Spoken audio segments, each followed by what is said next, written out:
Alrighty, y'all, welcome back to the Complete Husband's Handbook podcast.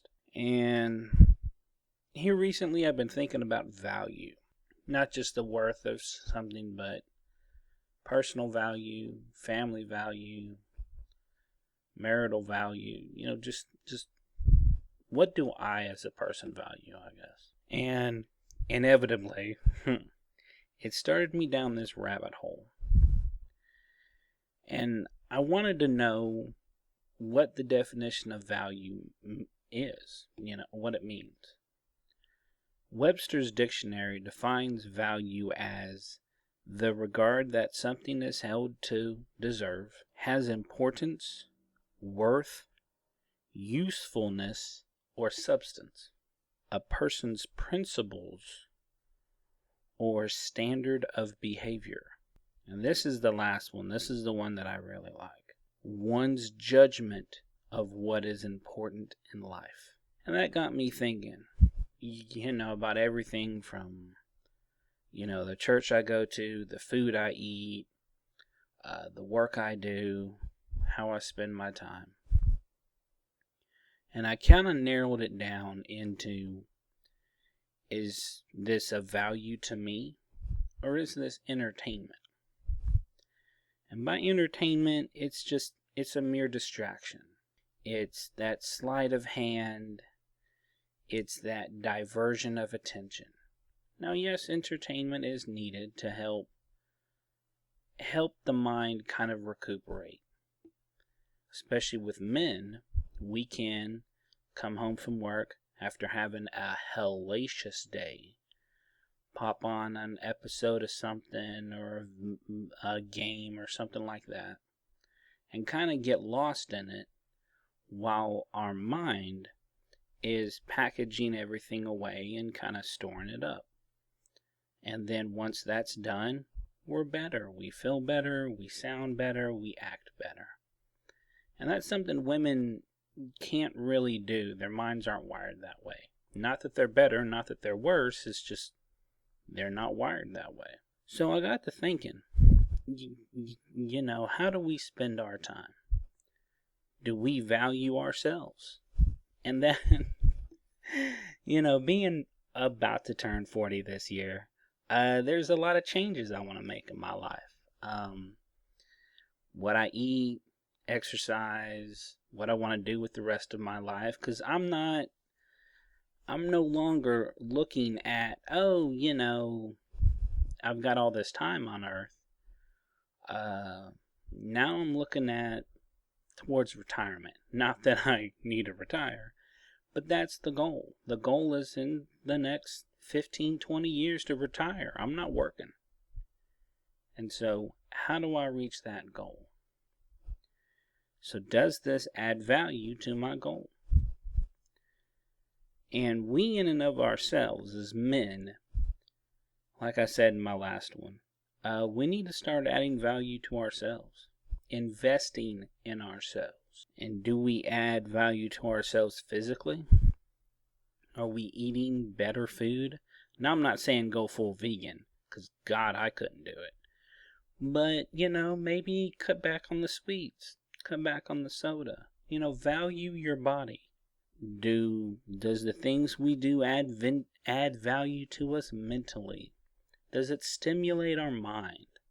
Does it enrich us mentally? Does it add to the ability to make us smarter, better informed, better able to give those good examples in life? Does it add value to us emotionally?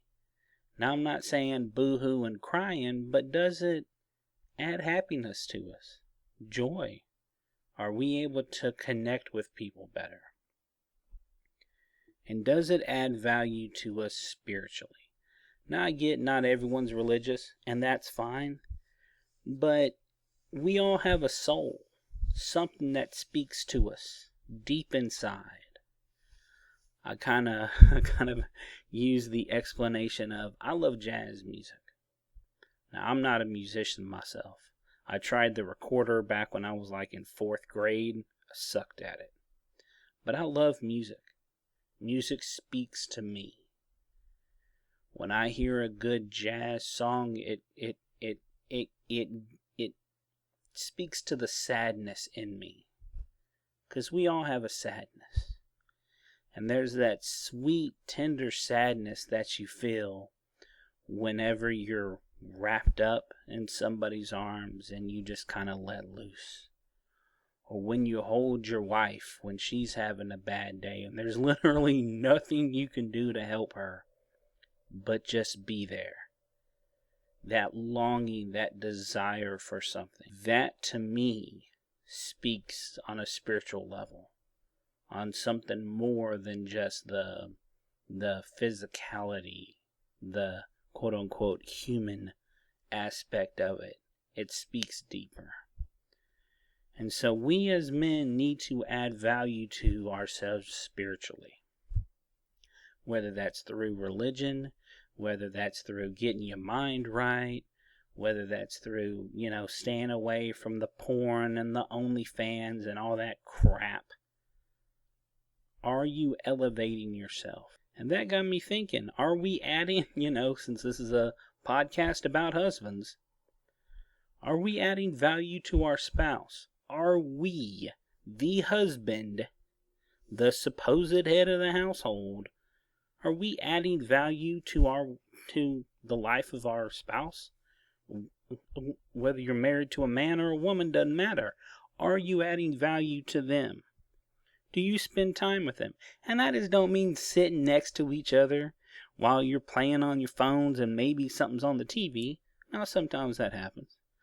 But are you spending time with them? Engaging them in conversation?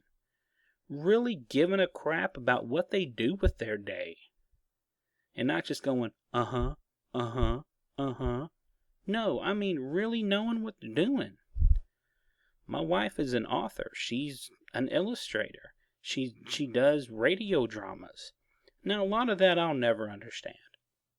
It has nothing to do with me. But I know it's important to her. So when she brings it up, I listen. I don't always remember everything, but I listen because I want to add value to her because she adds value to me. The next one, do we add value to our family? Do we, invest in them? Do we give a damn about who they are? More than just the Facebook, happy birthday. Do we really care about them? Do we want them to be successful? And that can be folks who are about to die and people who were just born. My dad and stepmom are getting on in years, but I want them to be successful. Do we teach them skills? Now, of course, the premise of this whole podcast is to make sure that future generations have their head out of their ass so they're not making the same mistakes we're making. But do we add value? Do we teach them skills? I remember my father would try to teach us stuff. Didn't always work, but at least he tried. My older brothers would teach me stuff. My older cousins would teach me stuff. People at church. I had people I could go to talk about different things. And they would add value to me, and thus, by definition, I want to add value to them. Do we play with them? Funny thing, okay? I'm going to revert back to my childhood. Saturday morning cartoons was a big thing. Because that's the only time cartoons would be on, except in the afternoon after school. Not everyone had cable. There were no streaming services. Yes, I'm that old. But there were times when my father would come home from work in the morning, because he was a fireman, so he worked the 24-hour shifts. But he'd come home Saturday morning, by about 8, 9 o'clock in the morning. And I can remember as a kid, him coming in and sitting down and watching cartoons with us. Did it take any time out of his day? No. He would often fall asleep, but he was there. I remember, the little G.I. Joe action figures and the tan and green little army men. Dad would be there playing with us. Outside, tossing the ball around, stuff like that. It was It was fun. Now, as I got older and I tried to, find my own way in the world, that kind of changed into just having conversations as an adult. But that was there. And we need to do that. I mean, even whenever my brothers come up here to visit, we still hang out. Our version of play is different. We're talking, cutting up, bullcrap, and talking about the good old days, but we stay connected. I invest in my family, and my family invests in me. Do we add value to our friends? Now, I've gotten some messages on Facebook and such about, how can I put this delicately? About how men don't know how to help men out anymore. I mean, let's be honest, we don't. Gone are the days when you can go down to the barber shop or the bar or the sports bar or the gym or whatever the case may be and really, really connect with other men. Learn from them and they learn from you. Do we provide a good example for our friends? I don't care if you're gay or straight or somewhere in between. Are you providing a good example of what a good man, a good gentleman, and a good husband should be? If you're not, you might want to reconsider what you're doing. Do we help them to be their best?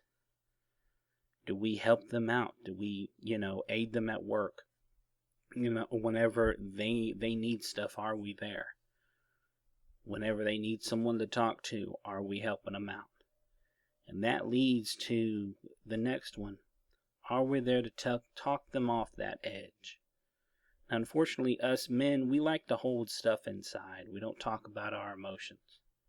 Probably because it's been drilled in our head not to. But I can count numerous times when I've called people and talked to them and they've talked me off that edge. And I've been that person that getting those calls at midnight, 2, 3 o'clock in the morning. Come get me. I'm drunk. I'm in jail. I've already paid my bail. Just can you come get me? I was that person. And we would probably go to Whataburger or IHOP or Waffle House and have the conversation of what the crap happened. And oddly enough, none of their quote-unquote friends were there to talk them off that edge. Do we add value at work? This is the kind of one that kind of gets me kind of hot under the collar, because this is a twofold. We can't control all of it. But do we learn all we can, or are we stuck in our ways? I mean, there's a lot of technology coming out, stuff that's brand spanking new. I'm in logistics. There's always some new doodad coming out to make it better, faster, quicker, more money, whatever. And the bosses say, hey, learn this. And we need to learn it. Guys, we really need to learn all we can. Because we need to be an asset to the company, or the company will cut us loose. I don't care how many years you've been there. You are replaceable to the company you're with. Do we work as a team? Now I'm going to tell you right now, I've had trainers who straight up told me, I'm not going to train you as best as I can train you, because I don't want you to take my job. If that's the way you see your work, you're the problem. We need to learn to work as a team. We need to help each other out at work. Will there be people who take advantage of that? Yeah. Does that matter? No. Because at the end of the day, when the dust settles, people are going to remember you, not that asshole. Do we help with other projects? And that kind of goes into working as a team. You're going to be called upon to be cross-trained. You're going to be called upon to do stuff that's not your job. Well, too fucking bad. Do it. I've worked a job where I was a machine operator. There was no work for me. No one even needed any help. And I grabbed the broom and just started sweeping. Why? Because I needed to make my money. Because they were going to send me home. I didn't care. I still got paid the same amount of money. I can push a broom and get paid $20 an hour, or I can run a printing press and get paid $20 an hour. Hard decision. And be the kind of worker you want to have if you were the boss. Okay? I'm not talking about being a butt kisser. I'm not talking about being a brown noser. But work. Be a proactive worker. And your boss is going to know that. Whenever you go on vacation or there's a sick day you take, be the person they want there because they value you. Because they know you value your job. Now, I want y'all to really think about this. I really do. Because this will be the game changer between, how we see life. I mean, there's a lot of stuff coming down the pipeline. I mean, right now everybody's hurting. Inflation's kicking everybody's butt. And just the world's hurting right now. And we need to add value to ourselves, our marriage, family, friends, and work. Otherwise, we're going to be left behind. We're going to be stagnant, and the world's going to move on without us. So the next time you do something, think, does this add value to me, or is it just mindless entertainment? And I'm going to see y'all in the next one.